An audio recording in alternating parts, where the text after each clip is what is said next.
तो दोस्तों इसके लिए पीसी स्क्रीन पे चलते हैं। तो सबसे पहले मैं शेप स्टार्ट करूंगा और यहाँ पे हम देखेंगे हमारे पास दो तरह का शेप है। पहला है फ्रेम टूल और इस फ्रेम टूल में जो फीचर्स हैं उसी की एक कॉपी है यहाँ पे आपका शेप टूल। शेप टूल और फ्रेम टूल में कोई भी अंतर नहीं है, दोनों में बस देखने का नज़रिया अलग अलग है, लेकिन काम दोनों का एक ही है। उसको चेक करते हैं। जैसे मैं यहाँ पे एक रेक्टेंगल बना रहा हूँ और फिर मैं फ्रेम टूल से एक रेक्टेंगल बना रहा हूँ। दिखने में दोनों सेम है, लेकिन अंतर केवल इतना है कि एक में आपका स्ट्रोक ऑलरेडी डला हुआ है और दूसरे वाले में स्ट्रोक नहीं है। दूसरे वाले में हम स्ट्रोक इनेबल कर सकते हैं, मतलब आउटलाइन हम यहाँ पे सेट कर सकते हैं।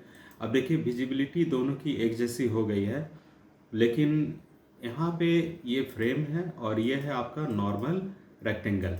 अगर मैं कीबोर्ड में W दबा देता हूँ तो फिर हम इसका फाइनल आउटपुट इस प्रकार देख सकते हैं। फ्रेम में क्रॉस किया हुआ मिलेगा और नॉर्मल रेक्टेंगल जो होगा उसमें क्रॉस लाइन नहीं होगा। क्रॉस लाइन है या नहीं है उससे भी कोई फ़र्क नहीं पड़ता है, क्योंकि दोनों में एक ही काम होता है। जैसे मैं इस रेक्टेंगल में जाता हूँ तो किसी भी रेक्टेंगल में हम इमेज इंपोर्ट कर सकते हैं। तो इसके लिए हम लोग प्लेस करेंगे और हम अपने ग्राफिक्स वाले कलेक्शन पे चले जाते हैं और यहाँ से हम कोई इमेज को सेलेक्ट कर इसमें प्लेस कर लेते हैं। अब देखिए इसमें एक इमेज मैंने प्लेस कर लिया है, दूसरी वाली पे भी मैं कोई इमेज को प्लेस कर लेता हूँ। तो देखिए इस दूसरी वाली भी रेक्टेंगल पे इमेज प्लेस हो गया। अभी दोनों देखने में एक जैसा है। अगर मैं इसके इमेज को हटा दूँ, डिलीट कर दूँ, तो देखिए दोनों में क्रॉस लग गया है। अब ये क्रॉस का मतलब होता है कि ये एक इमेज कंटेनर है।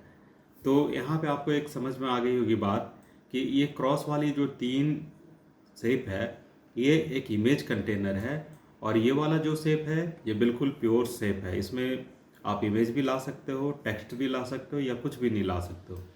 अब ये जो हमारा इमेज कंटेनर है, मैं चाहता हूँ कि ये इमेज कंटेनर ना होकर एक नॉर्मल शेप बन जाए। तो हम यहाँ ऑब्जेक्ट में जाएंगे और कंटेंट में जाकर हम यहाँ पे डिफाइन करेंगे कि इसके अंदर कुछ भी नहीं है, यानी कि ये नॉर्मल शेप है। तो देखिए हमारा दोनों रेक्टेंगल एक जैसा हो गया है। तो सबसे पहले शेप में हम लोग सीखेंगे कि ये तीन प्रकार के शेप होते हैं रेक्टेंगल। और अगर मैं इसको शिफ्ट के साथ दबाऊंगा तो ये बिल्कुल स्क्वायर बनेगा। मतलब स्क्वायर ड्रॉ करना है तो आप शिफ्ट के साथ बनाओगे और इधर आप वैल्यू पुट करोगे। जैसे मैंने 90x55 कर दिया, तो ये जो रेक्टेंगल अभी साइज बनी है तो ये एकदम विजिटिंग कार्ड के साइज का है। तो हम यहाँ पे किसी भी साइज को डिफाइन कर सकते हैं यहाँ पे वैल्यू लिखकर। तो विड्थ और हाइट हम यहाँ पे मेजरमेंट अभी mm में है, हम यहाँ पे राइट क्लिक करेंगे स्केल के ऊपर, तो हम यहाँ पे डिफाइन कर सकते हैं कि हमारा स्केल सेंटीमीटर में शो करे या इंच में शो करे। अब ये देखिए ये जो विजिटिंग कार्ड मैंने बनाई है तो इसका मेजरमेंट यहाँ पे शो कर रहा इंचेज में। अगर आपको फिर से वापस मिलीमीटर में चाहिए तो फिर मिलीमीटर चूज कर लेंगे। तो इसकी डायमेंशन अभी जो शो कर रही है वो मिलीमीटर में शो कर रही है। आप अपने हिसाब से यूनिट को एडजस्ट कर सकते हो कि किस में आपको देखना है। तो आपने रेक्टेंगल बनाना सीख लिया और उसके साथ स्क्वायर बनाना भी सीख लिया। मतलब स्क्वायर बनाना तो आप कीबोर्ड में शिफ्ट दबा दोगे तो विड्थ एंड हाइट बिल्कुल इक्वल होगा। देखिए 45x45 का हो गया है। तो बराबर करने के लिए शिफ्ट दबाना होता है। उसी तरह से हम एलिप्स बनाएंगे, और अगर मैं शिफ्ट दबा कर बनाता हूँ तो फिर ये बिल्कुल परफेक्ट सर्किल बनेगा। और उसके बाद फिर मैं पॉलीगॉन पे जाता हूँ और मैं पॉलीगॉन ड्रॉ करता हूँ। शिफ्ट के साथ पॉलीगॉन ड्रॉ करेंगे तो चारों तरफ से बराबर होगा। लेकिन अगर मैंने शिफ्ट नहीं दबाया है तो मैं पॉलीगॉन को ऐसे लंबा या फिर चौड़ा में बना सकते हैं, किसी भी डायमेंशन में बना सकते हैं। लेकिन शिफ्ट दबाएंगे तो बिल्कुल स्क्वायर बनेगा। अब पॉलीगॉन में एक सेटिंग है, पॉलीगॉन से हम डिफाइन कर सकते हैं कि मुझे स्टार की शेप चाहिए। अगर आपको स्टार की शेप चाहिए, नंबर ऑफ साइड 5 चाहिए, उसे कैसे डिफाइन करेंगे? तो पॉलीगॉन टूल लेकर इस पर डबल क्लिक करते हैं और यहाँ पे नंबर ऑफ साइड मुझे 5 चाहिए और स्टार में मुझे 50% चाहिए उसके फिंगर। तो स्टार की जो साइड हो गई देखिए 50% लॉन्ग है। अगर मैं ये और भी ज़्यादा लॉन्ग चाहता हूँ तो मैं इसका कर देता हूँ वैल्यू 80%। तो देखिए इसका जो है साइड 80% लॉन्ग हो गया है, बीच वाला पार्ट छोटा हो गया। फिर से मैं इस पर डबल क्लिक करते हैं और यहाँ पे 50% रखते हैं, ये परफेक्ट स्टार बनता है। नंबर ऑफ साइड आपको बढ़ाना है तो उसके साइड के वैल्यू को बढ़ा देंगे तो साइड बढ़ जाएगा।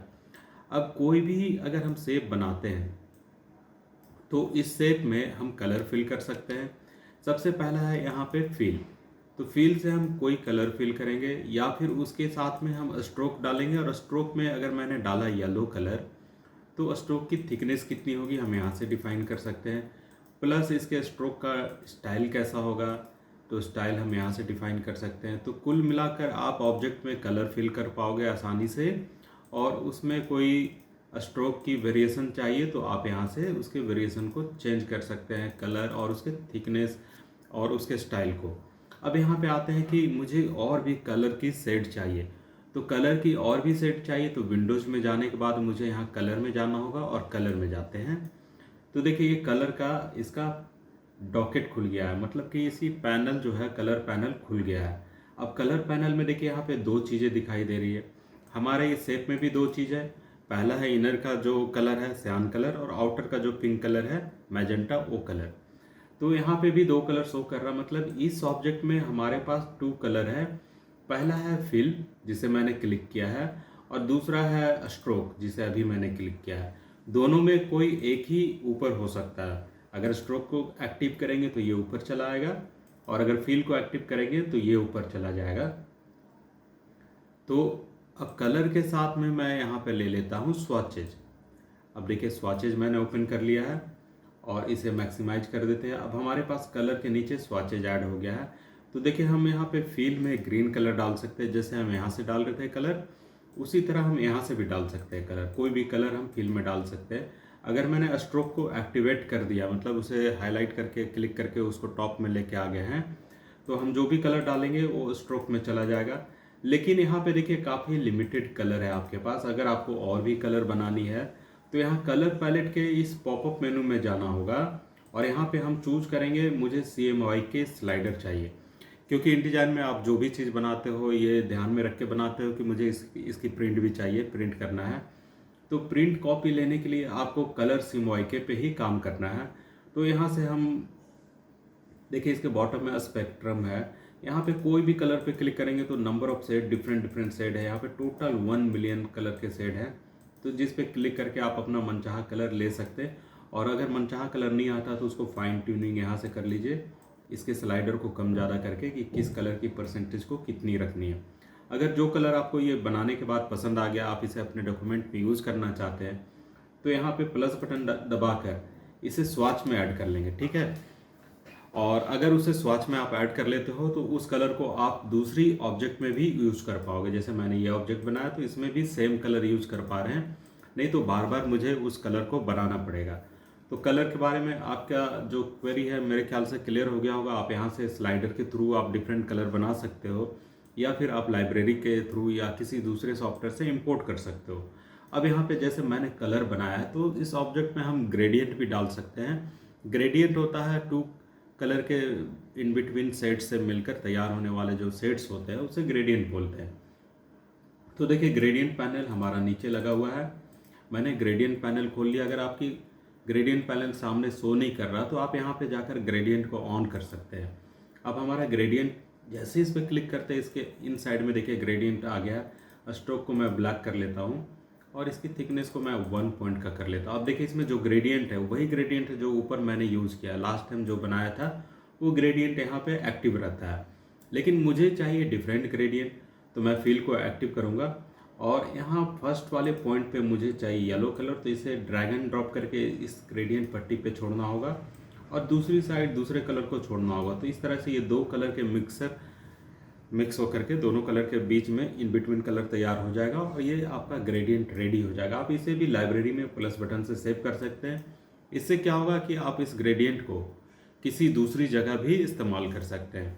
तो बेसिक शेप आपने बनाना सीख लिया, लेकिन बेसिक शेप बनाने के बाद आप मान लीजिए विजिटिंग कार्ड बना रहे हैं और आपको कुछ ऐसा डिफरेंट टाइप का शेप चाहिए, जैसे मैं यहाँ पे दिखाता हूँ। ये हमारा ऑब्जेक्ट है और इसमें मैं रखता हूँ लाइट येलो, ठीक है, और इसके स्ट्रोक को मैं 0 कर देता हूँ। तो इस वाले ऑब्जेक्ट को मैं चाहता हूँ कि यहाँ पे ऐसे कर्व होकर यहाँ पे बॉटम में मुझे रेड कलर भरना है, ठीक है। वो कैसे जनरेट होगा, सबसे पहले तो मैं इसकी एक कॉपी कर लेता हूँ। एडिट में जाकर कॉपी करेंगे और उसको उसी जगह पे मैं पेस्ट कर देता हूँ। तो देखिए सेम जगह पे पेस्ट नहीं हुआ। अगर आप पेस्ट कमांड दबाओगे तो थोड़ा सा मूव हो जाएगा, लेकिन मेरा रिक्वायरमेंट है कि पेस्ट उसी जगह पे हो जहाँ से उसने कॉपी किया था। तो मैं यहाँ पेस्ट इन प्लेस पे क्लिक करूँगा और ये सेम जगह पे पेस्ट हो जाएगा। मैं इसका कलर रेड कर देता हूँ अब देखिए रेड काफ़ी लाइट आ रहा है, जबकि मैंने रेड पे क्लिक किया है। तो यहाँ पे चेक करेंगे कलर में रेड की जो टिंट वैल्यू है 23% है। मैं चाहता हूँ इसकी टिंट वैल्यू बिल्कुल 100 हो, तो ये 100% रेड इसमें आ गया है। अब हम यहाँ से एक सर्किल बनाएंगे और इस तरह से सर्किल को कोई भी कलर डाल देते हैं। और देखिए मेरा रेड का जो विजिबिलिटी वाला पार्ट है इतना चाहिए, रेड मुझे इतना ही चाहिए, ग्रीन भी नहीं चाहिए, लेकिन रेड मुझे इतना चाहिए। तो मैं इन दोनों ऑब्जेक्ट को सिलेक्ट करूंगा और फिर ऑब्जेक्ट को कट करने के लिए मुझे पाथ फाइंडर लेना होगा। तो ऑब्जेक्ट एंड लेआउट में जाकर पाथ फाइंडर को इनेबल करते हैं। अब यहाँ देखिए पहला कमांड है वेल्ड। वेल्ड का मतलब होता है आपके दो शेप, जो अपने दो या दो से ज़्यादा शेप जिसे आपने सेलेक्ट कर रखा, दोनों जुड़कर आपस में एक हो जाएंगे। मुझे ये नहीं चाहिए था। मैं यहाँ पे ये बटन दबाऊंगा सबट्रैक्ट। जैसे ही सबट्रैक्ट करते हैं तो ये जो सर्किल है जो ओवरलैप किया हुआ था रेड को, उतना पार्ट को उन्होंने रिमूव कर दिया है। अब यहाँ सबट्रैक्ट का ऑपोजिट देखिए लास्ट में मिलेगा। अब जो रेड है, रेड सर्किल से रिमूव हो जाएगा उल्टा।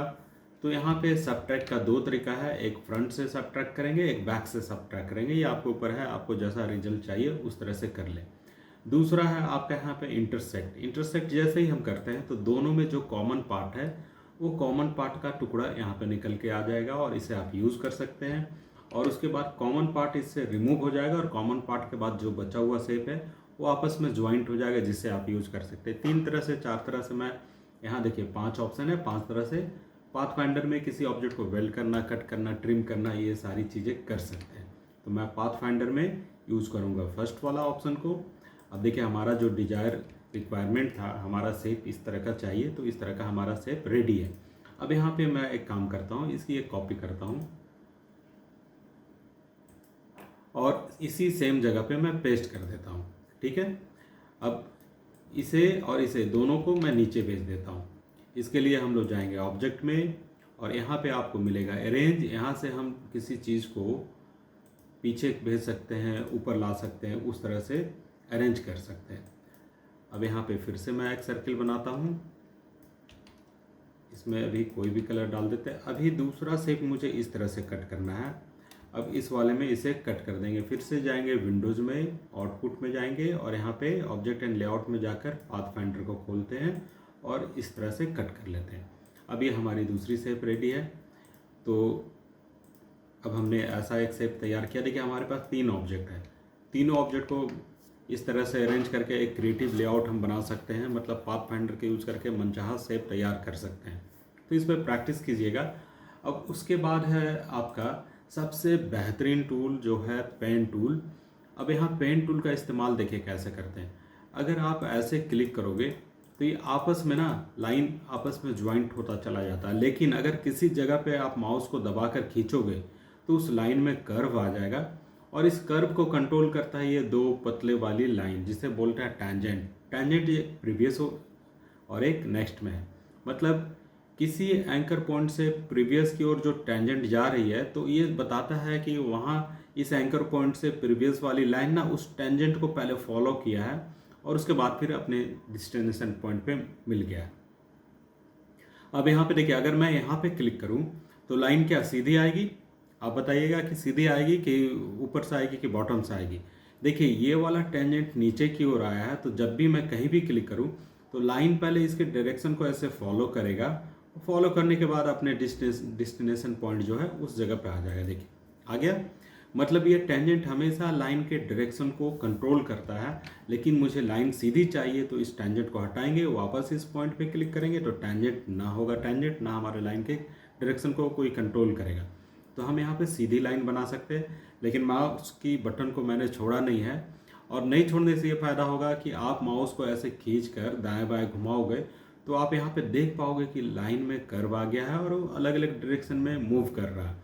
तो जिस डायरेक्शन में जितनी कर्व की क्वांटिटी आपको चाहिए उस डायरेक्शन में माउस को मूव करें और फिर क्लिक करके छोड़ दें। तो इस तरह से हम लोग लाइन ड्रॉ करते हैं पेन टूल से, और वापस जहाँ से क्लिक किए थे उसी जगह पे छोड़ देंगे तो ये लाइन आपस में एक क्लोज पाथ बनाएगा और जिसके अंदर हम एक कलर फिल कर सकते हैं। तो इस तरह से पेन टूल से काम करते हैं। अब पेन टूल से काम करेंगे तो यहाँ पे देखिए आपके पास है ऐड एंकर पॉइंट। मतलब हम यहाँ बीच में एक पॉइंट ऐड कर सकते हैं और हमारे पास 2 एरो टूल है। दोनों एरो टूल का यूज़ क्या है दोस्तों, देखिए पहला एरो टूल से है ना हम किसी ऑब्जेक्ट को ऐसे पकड़ के मल्टीपल ऑब्जेक्ट को भी पकड़ कर ऐसे मूव कर सकते हैं। लेकिन अगर सेकेंड वाला एरो टूल मैंने लिया है तो हम इस सेकेंड वाले एरो टूल से इसके इंडिविजुअल पॉइंट्स को मतलब सब ऑब्जेक्ट लेवल में एडिटिंग कर सकते हैं। तो मैंने ये एंकर पॉइंट एक नया बनाया था, इसे पकड़ के ऐसे मूव कर रहा है। इसका टेंजेंट का डायरेक्शन को फिर से अगर आपको सुधारना हो तो हम लोग यहाँ डायरेक्ट सिलेक्शन टूल का इस्तेमाल करेंगे। अब यहाँ पे पेन टूल में फिर से वापस आते हैं, रिमूव या डिलीट एंकर पॉइंट। मैं ये पॉइंट को रिमूव करना चाहता हूँ, इस पॉइंट को रिमूव करना चाहता हूँ। तो जिस पॉइंट को आपको रिमूव करना है वहाँ पे इस टूल से क्लिक कर दे तो आपका वो पॉइंट रिमूव हो जाता है, ठीक है। तो पेन टूल से हम फ्री हैंड ड्राइंग कर सकते हैं, उसके पॉइंट्स में एडिशन, रिमूव और यहाँ पे कन्वर्ट डायरेक्शन पॉइंट, ये काफ़ी कमाल का टूल है। अब देखिए इससे क्या होता है, इस पॉइंट से एक स्ट्रेट लाइन इधर आई है, एक स्ट्रेट लाइन इधर आई। मैं चाहता हूँ कि वो लाइन स्ट्रेट ना हो, उसमें थोड़ा सा कर्व हो जाए। तो इस पॉइंट से दबाकर मैं खींचूंगा तो यहाँ से टेंजेंट बाहर आएगा। और मैंने बताया था टेंजेंट जिस डायरेक्शन में जाता है उससे लाइन उसको फॉलो करते हुए मूव होके जाएगा, ठीक है। मतलब एक स्मूथ कर्व आ जाएगा आपके पास। तो यहाँ पे देखिए मैंने एक बढ़िया सा कर्व तैयार कर लिया है। लेकिन इस टूल का दूसरा यूज भी है कि मैं इसको फिर से वापस ऐसे टेढ़ा मेढ़ा कर सकता हूँ, दोनों टेंजेंट को ना इंडिविजुअली मूव कर सकते हैं। तो इस तरह का रिक्वायरमेंट है आपको शेप में कुछ मॉडिफिकेशन करना कर्व को, तो उसको पेन टूल के थ्रू ही हमको सुधारना होगा। अब यहाँ पे पेंसिल पे आते हैं, पेंसिल से आप फ्री हैंड ड्राइंग करते हैं। उसके बाद फिर आपका है लाइन टूल। लाइन से देखिए इस तरह से बिल्कुल आप स्ट्रेट लाइन बनाना है तो शिफ्ट दबाकर बनाएंगे तो बिल्कुल स्ट्रेट बनेगा, नहीं तो फ्री हैंड ऐसे लाइन ड्रॉ कर सकते हैं। लाइन की प्रॉपर्टी मैंने पहले ही बताया था कि लाइन की प्रॉपर्टी हम यहाँ से चेंज करेंगे और इसके थिकनेस वगैरह कितना रखना है ये सब सारी चीज़ें हम सेट कर सकते हैं। तो ये सारा टूल आपने सीख लिया है। अब उसके बाद फिर हम लोग टाइप टूल पे आते हैं। टाइप टूल काफ़ी इंपॉर्टेंट टूल है भाई। अब देखिए टाइप टूल में हमारे पास दो टूल है। पहला वाला टूल को पहले सीखते हैं। पहला वाला टूल से अगर जब भी हमें टाइप करना है तो मुझे ऐसे दबाकर एक एरिया डिफाइन करना होगा कि मैं पर्टिकुलर इस एरिया में टाइप करूँगा, ठीक है। जब आपने फिर से देखिए, जब आपने ऐसे एक एरिया डिफाइन कर लिया है कि मैं इस मार्जिन से उस मार्जिन तक का एरिया में टाइप करूँगा, तो आप इस पर्टिकुलर एरिया में टाइप कर सकते हैं। अगर आपके पास टेक्स्ट पहले से नहीं है और आपको प्रैक्टिस करना है तो राइट क्लिक करेंगे और fill with placeholder text पे क्लिक करेंगे। अब यहाँ पे देखिए कि हमारे पास ना एक रेडीमेड कंटेंट भरा हुआ है, ये डमी टेक्स्ट है और इसमें देखिए सभी वर्ड के नीचे रेड लाइन है, मतलब कि इसकी स्पेलिंग मिस्टेक है, सारा रॉन्ग अल्फ़ाबेट भरा हुआ है, ठीक है। हम यहाँ पे एडिट में जाएंगे और यहाँ पे स्पेलिंग में जाएंगे और यहाँ डायनेमिक स्पेलिंग ना ऑफ कर देंगे, तो क्या है इसमें रेड लाइन नहीं दिखेगा और मुझे काफ़ी क्लीन दिखेगा ये। अब यहाँ देखिए टाइप जो मैंने कर दिया है तो इसकी प्रॉपर्टी क्या हो सकती है। अब मैंने एक पैराग्राफ सेलेक्ट कर लिया या पूरे इंटायर को सेलेक्ट कर लिया या किसी एक वर्ड को सेलेक्ट कर लिया, तो मैं यहाँ से फ़ॉन्ट चेंज कर सकता हूँ कि उसका फ़ॉन्ट क्या होगा और उसकी हाइट क्या होगी। प्लस में ये ऑल कैपिटल है, अभी जैसे ये अपर एंड लोअर है तो मैं इसे ऑल कैपिटल कर सकता हूँ। या फिर अगर केमिस्ट्री का कोई फार्मूला है तो H2O लिखना है मुझे, तो बताएं 2 कहाँ पे होगा, 2 मुझे बॉटम में करना है, जिसे मैं बोलता हूँ सुपर सब स्क्रिप्ट, ठीक है। ये सब स्क्रिप्ट है। और अगर आपको ऐसे लिखना है 360 डिग्री सेल्सियस, तो यहाँ पे एक जीरो मैं एक्स्ट्रा लगाऊंगा और इस जीरो को सुपर स्क्रिप्ट कर दूंगा टॉप में, ठीक है। तो इस तरह से इन टूल का यूज़ करके, बाकी वर्ड में भी आपने इन टूल का यूज़ किया होगा, तो इसे बताने में मैं मतलब काफ़ी डिटेल में नहीं बता रहा हूँ, इसे आप खुद ब खुद समझ लो, इसके प्रैक्टिस करके देख लो कि ये सारी चीज़ें क्या है। अब जैसे कि मैं इस पर क्लिक करता हूँ तो इस टेक्स्ट को मैं चौड़ा कर सकता हूँ। जैसे मैं यहाँ ले लेता हूँ वैल्यू 150, तो देखिए ये 50% ज़्यादा चौड़ा हो गया। 100% तो बाय डिफ़ॉल्ट ही था ये, लेकिन 50% मैंने मोर ऐड कर दिया उसके विड्थ में, या फिर उसके हाइट को भी इंक्रीज कर सकते हैं 200%। अभी फॉन्ट इसका 12 ही है, लेकिन 12 में ही उसको मैंने स्केल किया है 200% उसकी हाइट यहाँ पे हो गई है। तो इस तरह से हम सेटिंग कर सकते हैं। तो टेक्स्ट का ये सारा सेटिंग हो गया। अब यहाँ पे जैसे मान लीजिए कि मैं इसे डिलीट कर देता हूँ और यहाँ पे फिर से मैं एक टेक्स्ट फ्रेम बनाता हूँ और इसमें मैंने प्लेस होल्डर टेक्स्ट भर दिया। अब सपोज कीजिए कि ये हमारा हेडिंग है पहला वाला, और उसके बाद फिर ये दूसरा वाला सब हेडिंग है। तो पहला हेडिंग मुझे थोड़ी सी बड़ी रखनी है, मैं इसे बोल्ड कर देता हूँ और इसकी 18 मैं साइज़ रखूँगा और इसका कलर मैं रेड रखूँगा। दूसरा मेरा जो सब हेडिंग है उसे मैं ब्लू करता हूँ और इसका 14 साइज होगा, ये भी बोल्ड होगा। तो अगर बुक का काम कर रहे हैं, मैगजीन का लेआउट कर रहे हैं, तो इस तरह से फ़ॉन्ट आपको सेट करना होगा, एक हायरार्की मेंटेन करना होगा। मेन हेडिंग की फ़ॉन्ट साइज़ क्या होगी, सब हेडिंग का क्या होगा, और बाकी जो टेक्स्ट है इसे बॉडी टेक्स्ट बोलेंगे, तो बाकी बॉडी टेक्स्ट की साइज़ क्या होगी। अब मैं पूरे को सेलेक्ट करता हूँ। अब यहाँ से हम इसे जस्टिफाई कर सकते हैं, मतलब बोथ एंड पे ये लाइन ना बराबर हो जाएगा। अभी देखिए लेफ्ट अलाइन है, सेंटर अलाइन है, राइट अलाइन है। मैं यहाँ पे जस्टिफाई करता हूँ, सेंटर जस्टिफाई करता हूँ और राइट ये फोर्स जस्टिफाई करता हूँ। तो लेफ्ट जस्टिफाई सबसे बेस्ट होता है। अब यहाँ पे देखिए, अगर आपने कोई टेक्स्ट सेलेक्ट कर रखा है तो इसके लेफ्ट साइड से मार्जिन कितना होगा 20, या फिर राइट साइड से मार्जिन कितना होगा 20। मतलब मैं लेफ्ट से कोई मार्जिन ले सकता हूँ, राइट से ले सकता हूँ, या फिर मैं लेफ्ट राइट हटाता हूँ। मैं चाहता हूँ कि इसमें जो केवल फर्स्ट लाइन है, ठीक है, जैसे मैं यहाँ पे कुछ एक वर्ड टाइप कर दिया, ठीक है। अब इसकी फर्स्ट लाइन ये है, तो फर्स्ट लाइन में मैं चाहता हूँ ये पैराग्राफ जो इतनी बड़ी पैराग्राफ है, मैं चाहता हूँ फर्स्ट लाइन ना थोड़ा मूव होकर हो। तो फर्स्ट लाइन में 8 mm पे मूव कर देता हूँ। ये देखिए 8 mm की डिस्टेंस हो गई। अगर इसके साथ में मल्टीपल लाइन है तो केवल पहले लाइन पे ये अप्लाई होगा, बाकी की लाइन को वो छोड़ देगा। अगर मैं ऐसे सभी को सेलेक्ट करता हूँ और सभी पे 8 mm करता हूँ, तो यहाँ पे देखिएगा कि हर पैराग्राफ का ना केवल पहला लाइन पे वो 8 mm का अप्लाई किया, बाकी सेकेंड लाइन पे ये जैसे ये सेकेंड लाइन है इस पर अप्लाई नहीं हुआ है। तो केवल फर्स्ट लाइन हम यहाँ से मूव कर सकते हैं 8 mm पे, उसकी डिस्टेंस को आप सेट कर सकते हो। अब यहाँ पे मैं कर्सर रखता हूँ, ठीक है। तो जो हमारा टेक्स्ट है, जो पैराग्राफ पे कर्सर मैंने रखा है, मैं चाह रहा हूँ कि उसको बॉटम में मुझे 3 mm का स्पेस हो जाए और इसके टॉप में भी 3 mm का स्पेस हो जाए। तो हम यहाँ से ना किसी लाइन के बिफोर और आफ्टर में हम स्पेस क्रिएट कर सकते हैं। हम यहाँ पे 0 कर देते हैं और केवल बॉटम स्पेस मैं 3 mm का लेता हूँ। तो अभी देखिए ये देखने में काफ़ी बढ़िया दिखाई दे रहा है, क्योंकि कौन पैराग्राफ कहाँ एंड हो रहा और उसके बाद फिर कहाँ से शुरू हो रहा, इसको बढ़िया से विजिबल करने के लिए हम यहाँ ना पैराग्राफ पे ना 5 mm का एक स्पेस भी क्रिएट कर देंगे। तो हमारा पैराग्राफ काफ़ी बढ़िया से विजिबल हो जाएगा कि कहाँ से वो पैराग्राफ स्टार्ट हो रहा और कहाँ पे एंड हो रहा, ठीक है। लेकिन अगर हमारा ये टेक्स्ट फ्रेम में सेटिंग करने के बाद टेक्स्ट आपका भर जाता है, टेक्स्ट फ्रेम में देखिए क्या है, ये रेड आइकन का मतलब होता है कि इसके अंदर इतना टेक्स्ट है कि ये पूरे फ्रेम के अंदर विजिबल नहीं हो रहा है। इसको ऐसे बड़ा करेंगे तो पूरा टेक्स्ट दिखाई देगा। लेकिन सपोज कीजिए कि आपका ये वाला पेज में, करंट पेज में इतना ही जगह है, तो फिर इसके टेक्स्ट को मुझे नेक्स्ट पेज में लेना होगा। तो हम यहाँ पे इस पर क्लिक करेंगे और इस आइकन पे क्लिक करते ही माउस में देखिए वो कंटेंट आ गया। अब हम दूसरे पेज में जाकर इस तरह से फ्रेम बनाएंगे तो इसका कंटेंट जो छिप गया था वो दूसरे फ्रेम में विजिबल हो गया, ठीक है। अब यहाँ पे देखिए अगर फिर से हम कुछ नया लाइंस इंटर कर देते हैं तो जैसे ही इसमें मैटर भरता है तो इसका मैटर दूसरे पेज में नज़र आएगा, है ना। कहने का मतलब है कि अगर मैं यहाँ पे इसे कॉपी पेस्ट करूँ तो फिर ये दूसरे फ्रेम में कनेक्टेड फ्रेम है, तो इसमें अगर भरा मैटर तो दूसरे में वो विजिबल होगा, दिखाई देगा, या उस इसका मैटर उसमें चला जाएगा। अब यहाँ पे दूसरी बात ये है कि अगर हमारे पास दो फ्रेम आपस में दोनों लिंक है, मैं कैसे जानूंगा कि लिंक है। तो इसके लिए व्यू में जाएंगे, एक्स्ट्राज में जाएंगे और शो टेक्स्ट थ्रेड ये ऑन करेंगे। उसके बाद फिर टेक्स्ट फ्रेम को सेलेक्ट करेंगे तो ये बताएगा कि इसका लिंक यहाँ से लेकर यहाँ तक है। मतलब मैंने इसमें जो टेक्स्ट डाला है उसकी लिंक इसमें है, ये सेकेंडरी फ्रेम है, ये प्राइमरी फ्रेम है। अब यहाँ पे अगर मैं सेकेंड फ्रेम को डिलीट कर दूँ तो इस फ्रेम का जितना भी कंटेंट था वो पहले वाले फ्रेम में चला गया है। हम इसको ऐसे बड़ा करके देख सकते हैं, हाँ पूरा का पूरा कंटेंट इसमें है, लेकिन इस साइज में तो वो दिखेगा नहीं।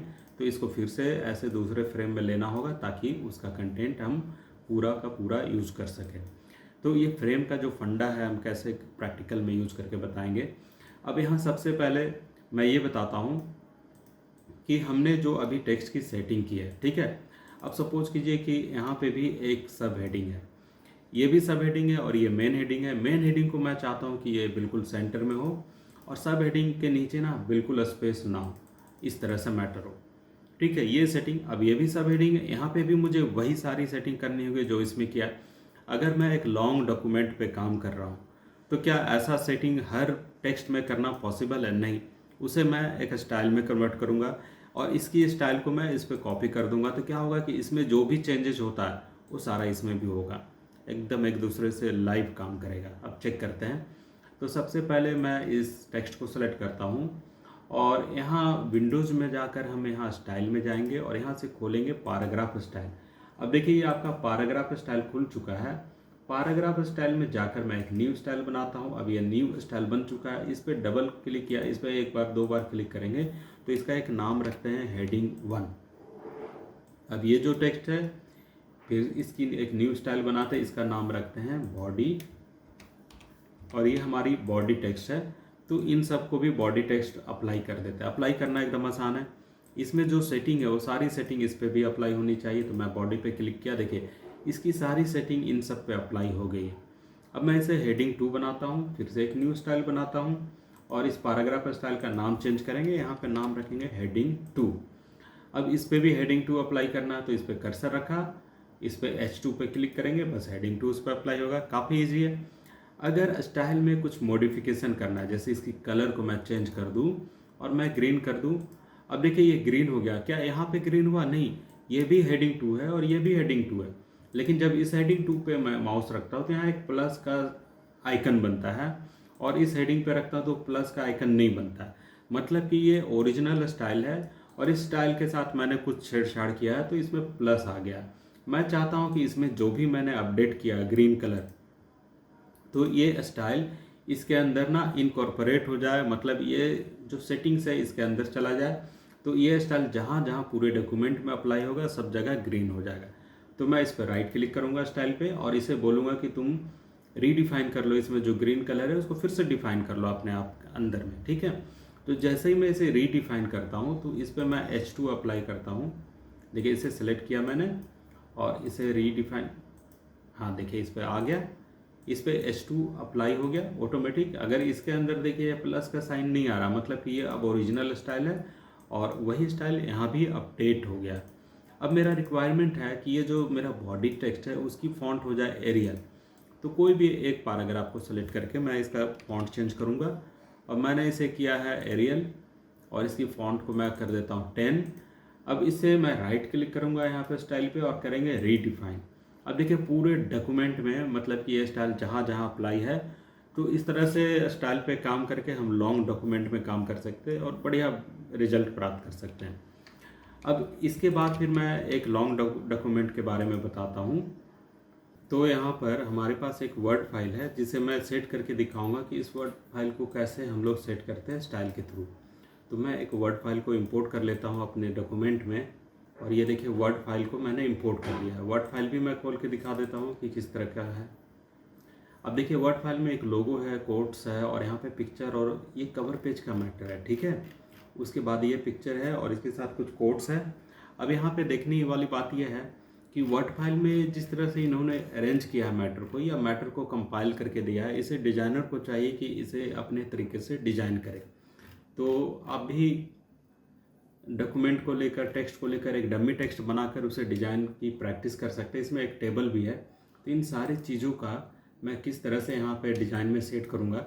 अब देखिए मैंने इंपोर्ट करके लाया, तो यहाँ पे प्लस का मतलब होता है कि हमारे डॉक्यूमेंट में जो एक पेज हमारा अभी आया है तो इसमें पूरा डॉक्यूमेंट इंपोर्ट नहीं हुआ है। डॉक्यूमेंट अभी एक ही पेज में आया है, बाकी का मैटर जो है इस टेक्स्ट फ्रेम के अंदर में हाइड हो गया है। प्लस का मतलब तो यही होता है। तो हम इस प्लस पे क्लिक करेंगे और हम यहाँ पे विंडोज़ में जाकर पेज को खोलेंगे और हमने पेज पैनल खोल लिया। देखिए हमारे पास अभी डॉक्यूमेंट में एक पेज है। मैं यहाँ से बॉटम में क्लिक करके, यहाँ बॉटम में क्लिक करके एक पेज और लेके आता हूँ और यहाँ पे ऐसे क्लिक कर देते हैं, सिंगल क्लिक इस मार्जिन के इनसाइड में, ठीक है। तो देखिए हमारे पास ना उसका पहला फ्रेम का लिंक दूसरे फ्रेम में आ गया, लेकिन और भी मैटर हाइड है। तो मैं इस पर फिर से क्लिक करूँगा और फिर एक न्यू पेज लूँगा। अगर हमारे पास 30 पेज है या 40 पेज है, बहुत ज़्यादा पेज है, तो क्या मैं 30 टाइम्स ऐसा करूँगा? नहीं। अब यहाँ पे करना क्या, आपको शिफ्ट के साथ मार्जिन पे क्लिक कीजिए तो ये ऑटो फ्लो हो जाएगा, ऑटोमेटिक खुद ब खुद पेज लेता चला जाएगा। डॉक्यूमेंट आपका जितना बड़ा है उतना बड़ा यहाँ पे इंपोर्ट हो जाएगा, पूरी की पूरी डॉक्यूमेंट, ठीक है। अब इसे डिजाइन करते हैं। सबसे पहले इस टेक्स्ट फ्रेम को हम बाहर रखते हैं और इससे इस लोगो को कट करके हम अपने पेज में लेके आते हैं। इस इमेज को भी कट करके अपने पेज में लेके आते हैं और ये सारे टेक्स्ट को कट करके हम अपने पेज में ऐसे साइड में कहीं पे पेस्ट कर लेते हैं और ये हमारा जो पेरेंट फ्रेम है इसे डिलीट कर देते हैं। अब पेरेंट फ्रेम को डिलीट आपने किया है तो यहाँ पे डिलीट करने से क्या वो टेक्स्ट सारा या उसके कंटेंट को मैंने डिलीट कर दिया? नहीं, आपका जो कंटेंट है आपको पता है कि आपने एक लिंक में सारे टेक्स्ट फ्रेम को क्रिएट किया है, तो एक फ्रेम डिलीट हो गया तो उसका मैटर फिर वापस जो नेक्स्ट पेज में है वहाँ पे आ जाएगा। अगर मैं इसे डिलीट करता हूँ तो इसका कंटेंट इसमें आ जाएगा। मतलब जो इस लिंक में ये वाला टेक्स्ट फ्रेम इससे लिंक है और ये बाकी अदर पेज से लिंक है, तो जो पहला फ्रेम होगा कंटेंट वहाँ से ही शुरू होगा, आपका मैटर डिलीट नहीं होता है। तो हम कवर पेज डिजाइन करते हैं। अब यहाँ देखिए W दबाने से आपका पेज इस तरह से दिखाई देगा, मतलब आप फाइनल आउटपुट जो प्राप्त करोगे वही पेज आपको यहाँ दिखेगा। लेकिन जैसे ही W दबाते हैं तो पेज के बाहर भी कुछ रखे हुए आइटम हम देख सकते हैं। लेकिन फाइनल आपको प्रिंट प्रीव्यू देखना है तो W दबाइए, तो इस तरह से प्रिंट कैसा आएगा आप देख पाएंगे। तो मुझे इसे डिजाइन करना है। सबसे पहले मैं एक कोट्स लेता हूँ, कोट्स को कट करके यहाँ पे एक टेक्स्ट फ्रेम बनाएंगे और यहाँ पे पेस्ट करेंगे। इसका फॉन्ट मैं रखूँगा अपने हिसाब से, जो सबसे आपका बढ़िया फॉन्ट है उस फॉन्ट में अपने अपने कोट्स को सेट कर लीजिए।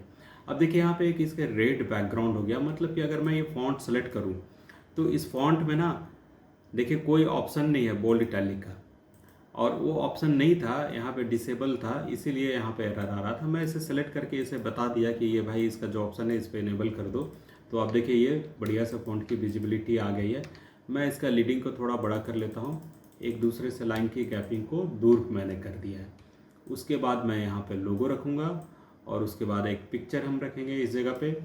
अब कवर पेज को आप इन डिज़ाइन में भी कुछ हद तक डिज़ाइन कर सकते हैं, और नहीं तो इसकी डिज़ाइनिंग की जो सॉफ्टवेयर है आप दूसरे सॉफ्टवेयर में भी इसे डिज़ाइन कर सकते हैं। मैं यहाँ पे एक डिफरेंट फॉन्ट में मैं यहाँ पे बाकी की चीज़ों को टाइप करूँगा।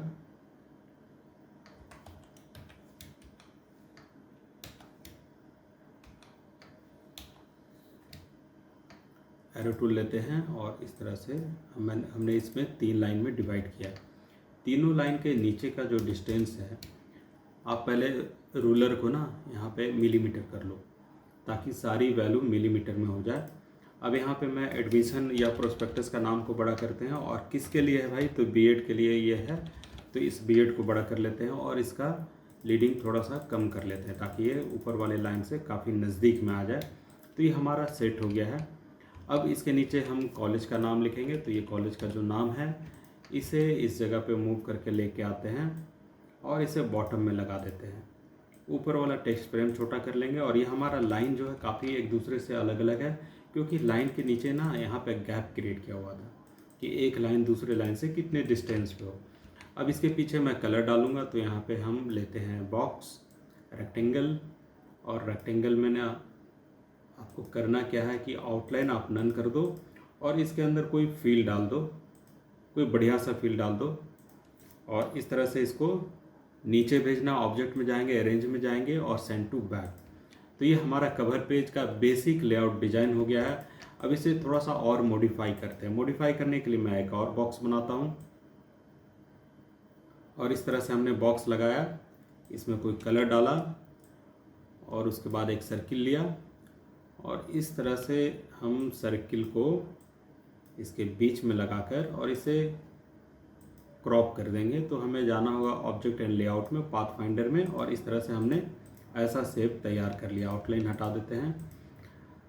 फील को मैं चाहता हूं कि थोड़ा सा लाइट हो, ट्रांसपेरेंट हो, तो यहाँ से हम ट्रांसपेरेंसी क्रिएट कर देंगे, और ये वाला फील को मैं ब्लू कलर का रखूँगा। उसके बाद फिर एड्रेस को थोड़ा सा इसे थोड़ा सा दबा देते हैं ताकि एड्रेस उसमें छिपे नहीं, और इसका कलर भी मैं ब्लू करता हूँ। और यहाँ पे लोगो को मैं करूँगा बिल्कुल राउंड शेप में। तो यहाँ से मैं इसके शेप को, अगर एग्जिस्टिंग कोई शेप है उसके शेप का आकार आपको बदलना है तो पाथ फाइंडर में यहाँ से आकार आप बदल सकते हो, उसे किसी डिफरेंट शेप में डाल सकते हैं।